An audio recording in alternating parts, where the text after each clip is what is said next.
বিষয় এলে তো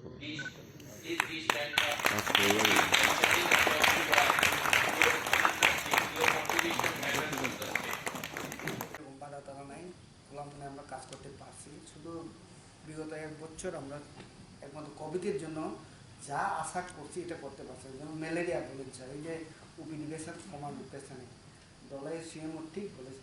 আমার ঘুমতিতেও স্যার ঠিক 3 বছর প্রতি বছর দেখেন ম্যালেরিয়া অনেক কমছে। ম্যালেরিয়া যখন বেশি তখন কিন্তু ওপিডিতে প্রচুর পেশেন্ট আইতো এবং ব্লাড টেস্ট হইতো, এবং আমরা প্রচুর সংখ্যা আমরা হেলথ ক্যাম্প করেছি, স্পেশাল ক্যাম্পও করেছি। ইভেন লেপ্রোসি, আমার মনে হয় কোনো ডিস্ট্রিক্টে এমন লেপ্রোসি দেওয়া হয় না, আমাদের ডিস্ট্রিক্টে আমরা করেছি স্ক্যাম্প। গোমতীতে এখনও 4টা কেস আছে। ইভেন 7 বছরের বাচ্চাকেও আমরা আইডেন্টিফাই করেছি শিলাশয়। তো ম্যালেরিয়া এবছর অনেকটি কমছে স্যার, তুলনা এই বছর পর বছর। এই কোভিড থাকতেও আমরা স্ক্রিনিং করেছি, বিশেষ করে গোড়াকাপ্পা আর এই অম্পি এরিয়াতে ম্যাক্সিমাম ম্যালেরিয়াতে, আর এদিকে বন্যাছড়া বর্ডার আমার নতুন বাজার এরিয়াতে।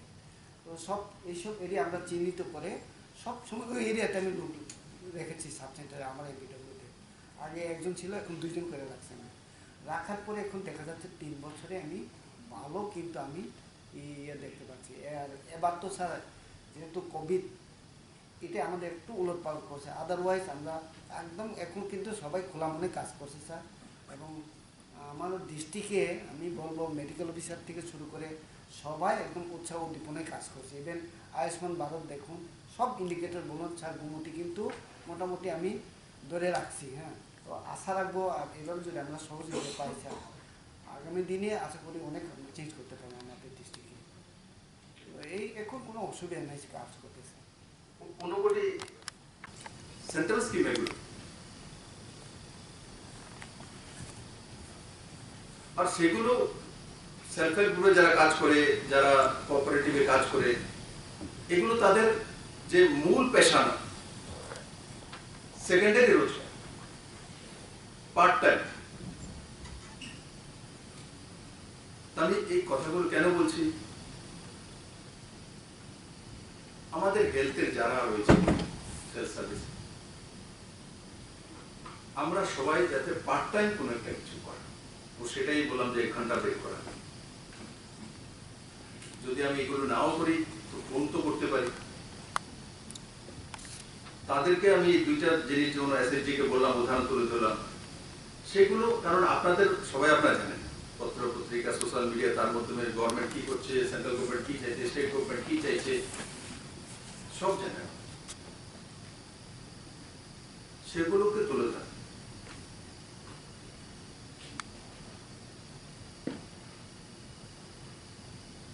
আর আরেকটা সুন্দর কথা এখানে উঠে এসছে, পেশেন্ট কিন্তু হসপিটালে আসার পরে বা সিএসসি তে আসার পরে, পিএসসি তে আসার পরে, যদি আমার নার্সের বোনেরা আর ডাক্তাররা যদি গুড লিসেনার হয়, আমি রাজনীতি করি, রাজনীতির মূল ভাষা হচ্ছে গুড লিসেনার।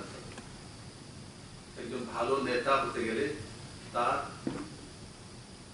শোনার ক্ষমতা থাকতে, তার মধ্যে বসে কেউ বলছে তাকে শোনো, তো 70% কাজ হবে। আমরা না শুনে অনেক সময় ভাবি যে আমি বড় হয়ে গেছি, আমি নেতা, কি বলছো এমনিতে হয়। তো ডাক্তারদেরকেও আমি জানি আপনারা শোনেন, তারপরে তো চিকিৎসা করবেন। বললে জিজ্ঞাসা করুন কি হয়েছে, কি ব্যথা হয়েছে, কেন হচ্ছে, জিজ্ঞাসা করেন। কিন্তু যাতে আমরা সবাই সুন্দরভাবে সে পেশেন্ট যাতে বোঝে আমাকে এই কেয়ার করছে, অন্যদিকে ওনার নজর নেই। হয়তো পেশেন্ট বলছে, আমি অনেক সময় দেখি, আমি কাউকে আলোচনা করবো না, এখানেই দেখেছি, এমন না, বড় বড় ইনস্টিটিউশনে দেখেছি, পেশেন্টের প্রেসক্রিপশন নিচ্ছে, 2জন ডাক্তার বসে আছে, ওপিডিতে পেশেন্ট এসছে, বয়স কত, কি হয়েছে, কি ব্যথা দেখো, ওদিকে ফোনে বলছে এটা করবে, ঠিক আছে হয়ে গেছে, যাও। তো এটা যদি হয়, পেশেন্টের যদি আপনি সঠিক ইনজেকশনও লিখে দিয়েছেন, বড়িও লিখে দিয়েছেন, সবকিছু, ও বাইরে গিয়ে বলবো উনি তো আমার কথা শুনছেনই, এমনি 3টা ট্যাবলেট লিখে দিচ্ছি, কি জানি। তখন বাইরে বেরিয়ে যদি কারোর কাছে যায়, অন্য কোনো ডাক্তার ওকে কাউকে দেখালো, যদি সে সুন্দরভাবে শুনে কথাবার্তা শোনার পর এই ধরনের ট্যাবলেট গেলে তো ওই প্রেসক্রিপশনে যেটা আছে ওটাই দিই। তার জন্য যত পেশেন্ট পিএসসি তো সিএসসি তে আসুক, ধৈর্য সহকারে তাকে শোনা।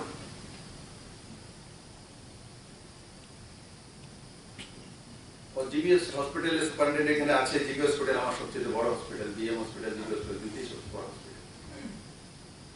আমি একবার ভলেন্টিয়ারের কথা বলেছিলাম, ডেস্কের জন্য বলেছিলাম, সেন্ট্রালাইজড নাম্বার রাখার জন্য বলেছি, কিছু কিছু কাজ হচ্ছে, হয়ে গেছে, যাতে যেই পেশেন্ট আসে, ঠিক আছে, মাঝে মাঝে সোশ্যাল মিডিয়াতে তুলে দেয় যে হ্যাঁ গিয়েছি ডাক্তার দেখছে না, এইসব হতে পারে, কিন্তু সেগুলো যাতে ধীরে ধীরে ধীরে ধীরে আমাদেরকে শেষ করে দেওয়া। আর যেই হসপিটাল আসছে, যাই আমাদের কাছে আছে, আমরা বেস্ট পারফরমেন্স দেওয়ার চেষ্টা করব।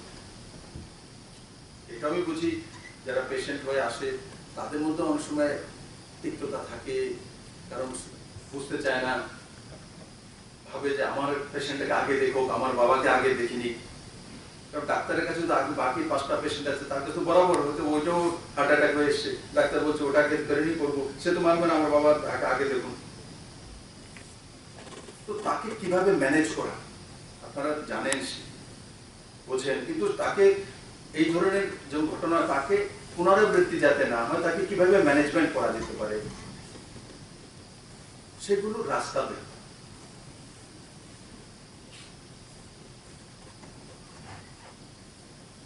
মাঝে মাঝে আপনাদের অনেক স্টুডেন্ট আছে যে আমি দেখি শিলাচরিতে আছে, তার কে পড়িয়েছে বলে উনি পড়িয়েছেন, আমি জিজ্ঞাসা বলে বলে। তো আপনাদের স্টুডেন্টরা, যেখানে আমি রাধাজির সঙ্গে গিয়েছি, বলে হ্যাঁ স্যার আমাকে চিনি, ওকে তো আমি চিনি স্যার, ও তো ওই স্টুডেন্ট ছিল। এখন জসওয়াল বলছিল যে নেই, কে বলছিল, জসওয়ালই বলছিল যে নর্মাল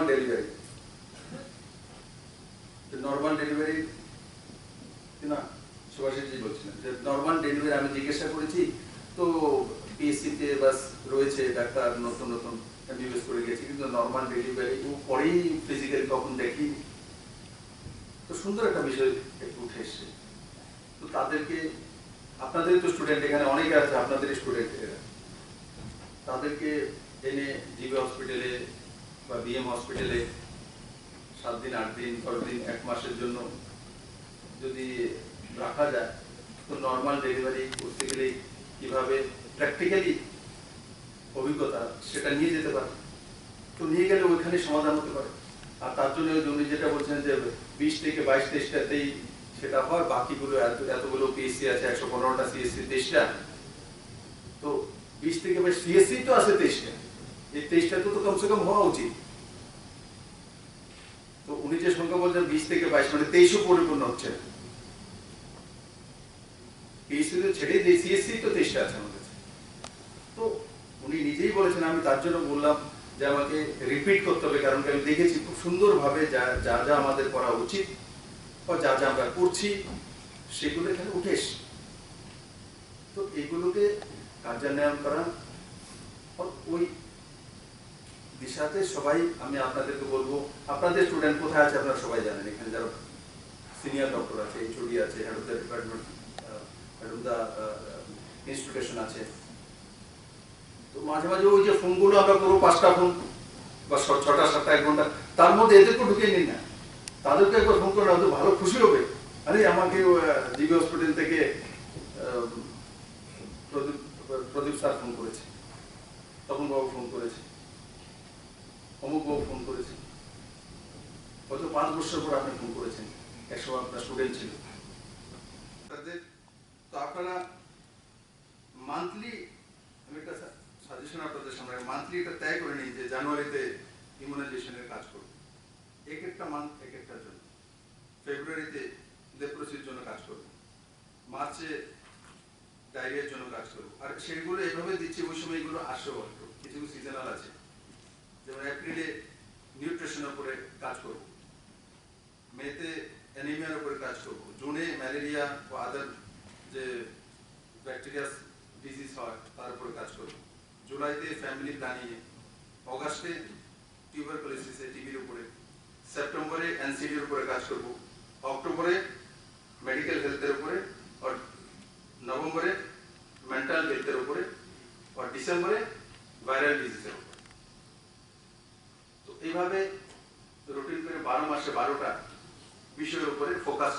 কাজ করে। তো তাহলে আমাদের সামনে রেজাল্ট বোঝা যায়। আমরা একই মাসে যদি সবগুলো একসঙ্গে লেগে যায় তো রেজাল্ট সামনে আসে না, কারণ আজকাল এমনিতেও স্পেশালাইজেশনের জামানা, ক্লাস্টারের জামানা। মাননীয় প্রধানমন্ত্রী যে কোনো কাজ দেন তো ক্লাস্টার ওয়াইজ ডিস্ট্রিক্ট, তো আমরা তো ত্রিপুরাতে আমাদের ছোট্ট স্টেট ক্লাস্টার ওয়াইজ ব্লক করে নিয়েছি। তো এইভাবে আমরা কাজগুলি যদি করি তো সমাজেরও ভালো হবে এবং আমরা যে কাজগুলি করছি তার লাভ সিধা মানুষের কাছে যেতে পারবে।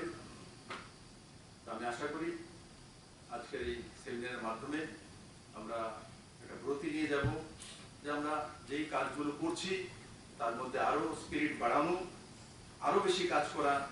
আর কম্পিটিশন কার সঙ্গে করা? আমার সঙ্গে না করা, কম্পিটিশন দেশের প্রধানমন্ত্রীর সঙ্গে করা। যদি উনি যদি এই মাটির জন্মগ্রহণ করে যদি এটা করতে পারে, আমরাও তো এই মাটির জন্য। স্বামী বিবেকানন্দ যদি 39 বছর বয়সে এত কিছু দুনিয়া দিয়ে গেছে, আজকেও আমাদের সবার পাথর হয়ে রয়েছে, আমরা কেন পারব? রবীন্দ্রনাথ ঠাকুর যদি দুনিয়াতে এত বড় লিটারেচার দিয়ে দিতে পারে, আমরা পারবো না? আমাদের জন্যই মাটি। আমি আশা করি সবাই মিলে এই কাজগুলো করবো, এই ব্যবস্থাকে সুদৃঢ় করব, নিজের পরিবারকেও সুদৃঢ় করব, নিজের পারিপার্শ্বিক যারা আত্মীয় স্বজন পরিজন বন্ধু বান্ধব রয়েছে দিনে একবার ফোন করা, আর তাদের বিষয়ে যে যে বিষয়গুলো কথা বলা। আমি আবারও সবাইকে অনেক অনেক ধন্যবাদ জানাচ্ছি। আপনারা সবাই ভালো থাকুন, সুস্থ থাকুন। আর একটা বিষয়, মাঝে মাঝে ট্রান্সফার পোস্টিং এদিকে হয়ে যায়, মন খারাপ না। আমারও ট্রান্সফার হয়েছে, দিল্লি থেকে এখানে চলে এসেছি। ট্রান্সফারে লাভ হয়, লাভ হয়েছে না? দিল্লিতে ছোট্ট একটা কাজ করতাম, তো এখানে আমাকে পাঠিয়ে দিয়েছে। তো এখন আপনারা আমাকে মুখ্যমন্ত্রী বানিয়ে দিয়েছেন। 3000 কিলোমিটার ধরে ডিস্টেন্সে কত বড় লাভ হয়েছে।